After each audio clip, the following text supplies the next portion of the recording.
Сәлем баршаңызға, менің каналыма қош келдіңіздер. Бүгін сіздермен дәмді жұп-жұмсақ болып шығатын алма қосылған пирог, яғни шарлотканы бірге дайындайтын боламыз. Видеоны соңына дейін тамашалаңыздар. Және де менің каналыма тіркеліп, қоңырау белгісін басып кетуді ұмытпаңыздар.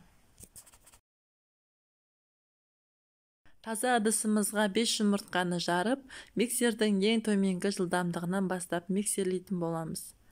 Жұмыртқамыз 2 есеге көтеріле бастаған кезде қантты 2 бөлікке бөліп саламыз.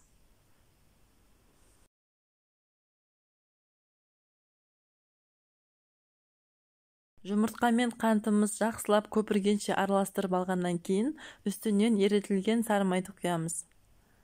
Одан кейін ұнды алдын ала електен өткізіп дайындап аламыз. Ұнымыздың үстіне 1 шай қасық қопсытқышымызды салып жібереміз. Барлығы толығымен араласып болғаннан кейін қою қамырымызға ұнымызды аз-аздан салып отырып жақсылап миксерлейміз.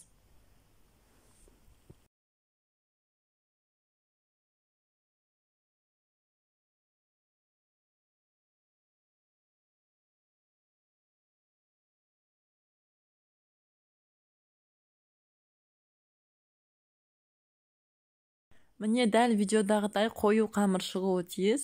Енді осы қамырымызды өзімізге қажетті формаға құйып аламыз. Формаға құйып жатқан кезде пешімізді 180 градуста қыздырып қоюды ұмытпаңыздар.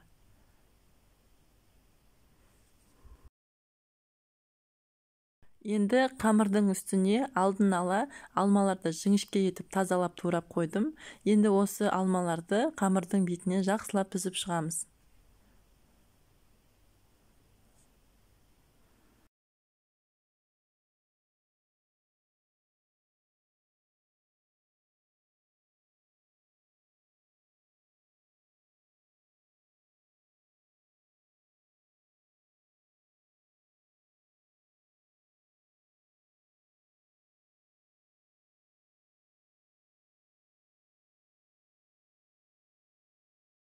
Алмаларымыздың барлығын тізіп шыққаннан кейін қызып тұрған пеште 40-45 минутта пісіріп аламыз. Міне менде пирогым шамамен 45 минутта пісіп шықты.